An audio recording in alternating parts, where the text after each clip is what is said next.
What if the apocalypse isn't the end of the world, but the end of an illusion? Everywhere you look, systems are collapsing, secrets are coming to light, and media narratives are seen more clearly for the pageantry that they are. But what if that's good news? Hi, Wounded Healers. I'm Brian Hogan, life coach, filmmaker, and clinical therapist.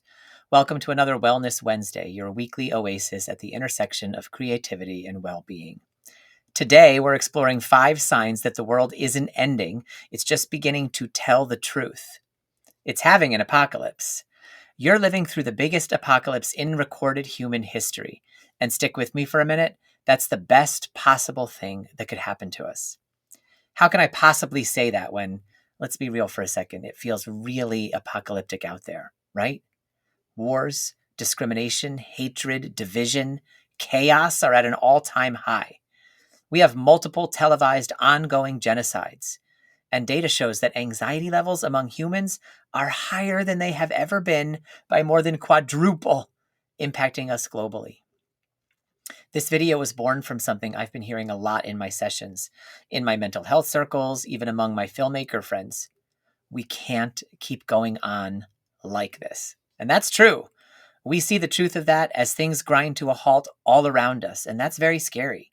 The federal budget is blooming, global traumas are mounting, and solutions seem scarce. We're at a crossroads here. We're at the awakening point. As a therapist, a filmmaker, and a spiritual seeker, I see the apocalypse as a story, a blessing, a revelation. It's framing the story of our collective healing because it doesn't mean what we think. Apocalypse doesn't mean disaster. It doesn't mean Armageddon. It doesn't mean catastrophe. Even though those things are all happening, apocalypse means revelation. It means disclosure. It means the great revealing. It comes from the ancient Greek word apocalypsis, and it means literally unveiling, not destruction. So what about the apocalypse? Without the apocalypse, there can be no real healing. It's the truth that sets us free, and it is the apocalypse that reveals the truth. It is the great release of information that we see happening all around us. In the book of Revelation, they call it an unveiling or a realization, not a destruction. In Gnostic texts, they describe the apocalypse as a return to your inner knowing. In the Bhagavad Gita, Krishna talks about seeing what was hidden. Although the text doesn't use the word apocalypse directly, it demonstrates that all spiritual traditions are pointing to the same thing. The thing is that the world is not ending. The world is waking up. And if we feel called to it, we get to wake up and help. So how did that word ever get so hijacked? The word apocalypse means the great revealing. It means bringing things to light, which has nothing to do with catastrophe, but we got it twisted because in early Christian texts, there were symbolic meanings about light and illumination, about clarity. And then in the Middle Ages, the symbols of light morphed into fire, which then was a slippery slope to hell and then doom. By the time the Black Death rolled around, we were so sure it was literally the end times, and there was this whole frenzy around it. But it wasn't the end. And when we got to the 20th century, still alive and kicking, we decided that apocalypse must still be on the horizon and must mean nuclear war, zombie movies, a climate crisis, and we now have cemented into pop culture that apocalypse means catastrophe. This is terrible because now we actually fear something that is sacred. Apocalypse, meaning the great revealing, leads to transformation through revelation, and we now fear it. So we now fear transformation. That's where we get the whole change is hard notion from, despite the fact that change is actually so inherently seamless that we don't notice it happening every second in every domain of our lives every day. Transformation is nothing to fear. What makes it difficult is the stories we spin around it. The change itself is the most natural thing in the world. We're undergoing it. We can't stop it, but we can learn to go with the flow of it. That's what the entire Tao Te Ching is about. An ancient Chinese text about how to live a happy life and simultaneously create a better world. So why is the apocalypse actually good? Well, it doesn't destroy the world. It destroys the lies we were living in. That's the distinction here. It's very painful, but it's very liberating, and it's essential for our healing. Just like trauma work reveals buried truths, and it's hard to release them because it means feeling all the pain again, our are healing a wound means cleaning and treating the infection, and sometimes re-breaking a bone.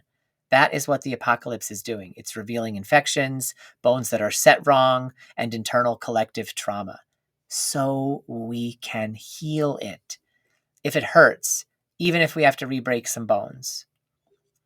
The apocalypse demands we see clearly. In that clarity, it reminds us that what we want, we can have. Peace, equity, harmony, stability, joy, justice. Those are the fruit of the apocalypse, so hang on tight.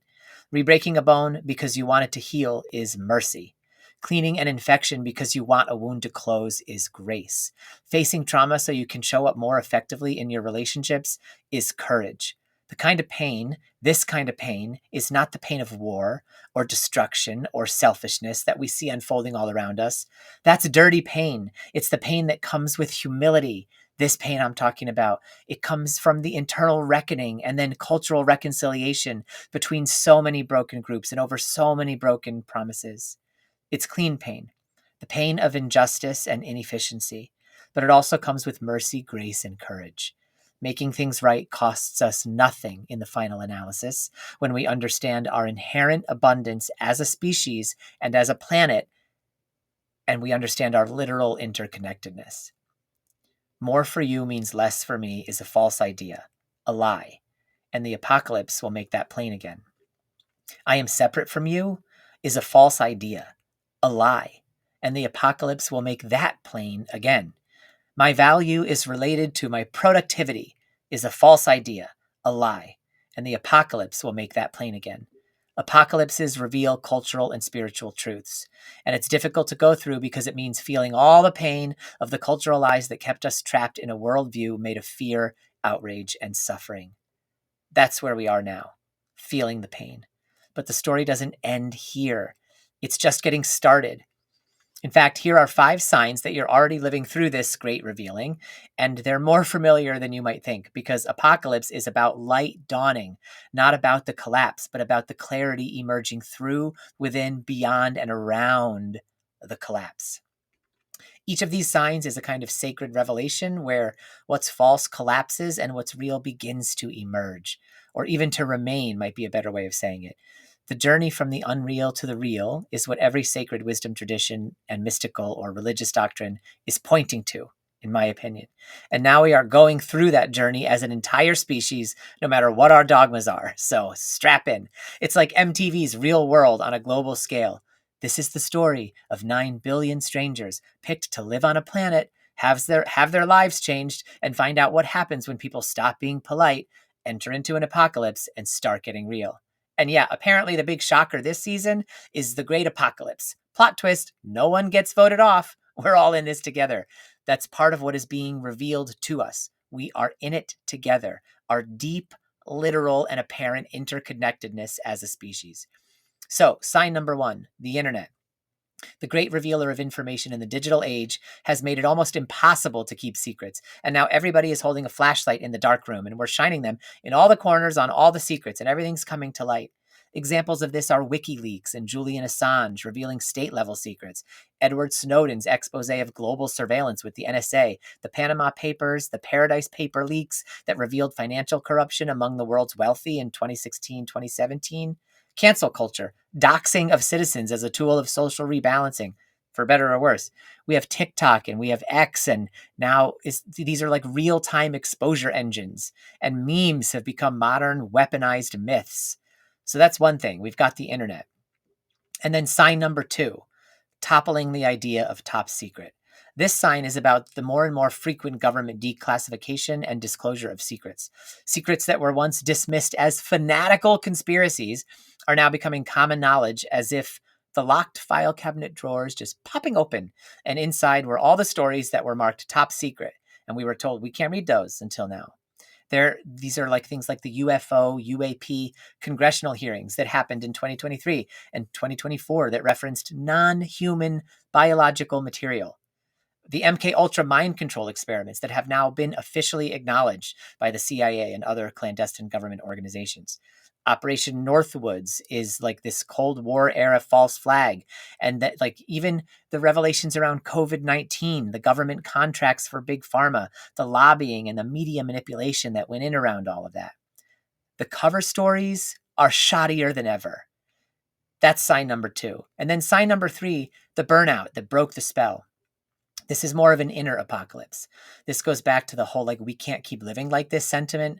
The soul's alarm clock is going off. Examples of this are the pervasive burnout reported in our culture, the Great Resignation that happened in the wake of the pandemic, anti-hustle movements, quiet quitting, the turn toward trauma healing, nervous system regulation, and somatic work as a way forward beyond just traditional talk therapy. And these are what I do in my practice with myself, with my clients all the time.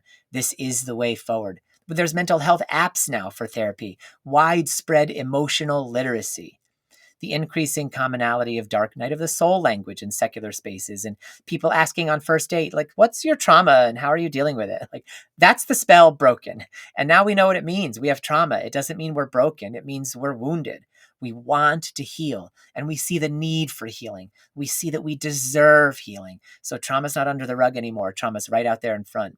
And we're getting a glimpse of the understanding that our healing adds to collective healing. And so it's not selfish to do this, but sacred.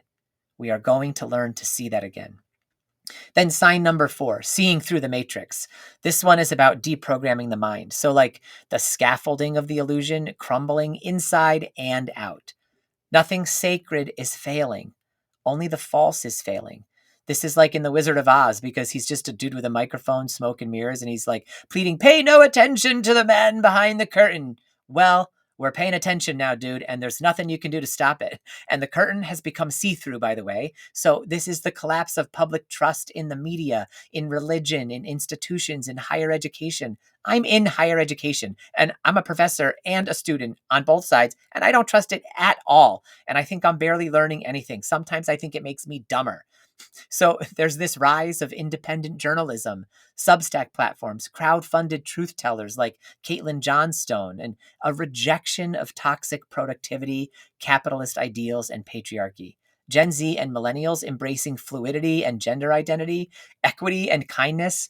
We are starting to reframe the dysfunction and notice, hey, maybe I wasn't broken. Maybe the system is broken. And then there's this like deconstructing of religious trauma, cultural dogma, and authoritarian control, all more present in public discourse. All of that is now happening in the more mainstream culture. And we're seeing through, really starting to see through the matrix. And then sign number 5, authenticity cravings. This is when you're really rejecting facades. It's like death to the highlight reel in terms of the depth we desire. The ego's costume party is ending, and people are desperate for the real. So it's just like we're tired of pretending, and we just want to show up how we are. We want people to show up how they are. We want pajama permission. We want to just be able to be comfortable and true to ourselves and not have to check some box of cultural expectations anymore. We crave authenticity. Pajamas in the park and all. You can see this in Brene Brown's vulnerability revolution, or the rising preference for raw, imperfect content. Reality over filtered aesthetics. We're just leaving behind curated perfection in favor of truth. So there's like a mass migration away from churches and institutions toward like DIY spirituality and embodied practice. I don't know about you, but I am definitely craving more authenticity in myself, in my relationships, and I cannot stand small talk anymore. I mean, it was always hard for me, but I really can't stand it. I mean, are you guys feeling this? Sign number 5, authenticity cravings, is a big one for me. Cocktail parties are like hellscapes for me now, unless like there's someone there who also wants to talk about the nature of reality and how to transcend our ego. So just notice which signs are appearing around you. We've covered 5 major signs that the apocalypse is already here, but there are more, and they're even closer to home. If these signs resonated, don't miss next week, where I'll share 6 more signs that will help you navigate the chaos with clarity. Because remember, the apocalypse isn't destruction, it's revelation. So which of these first 5 signs do you see most clearly in your life? Drop the one sign that hit hardest for you below, and in the next video, we'll go deeper into spirituality, AI, even the collapse of institutions. So stay tuned. Until next time, stay real, stay awake, and stay kind. I trust you, humanity. Much love. Bye.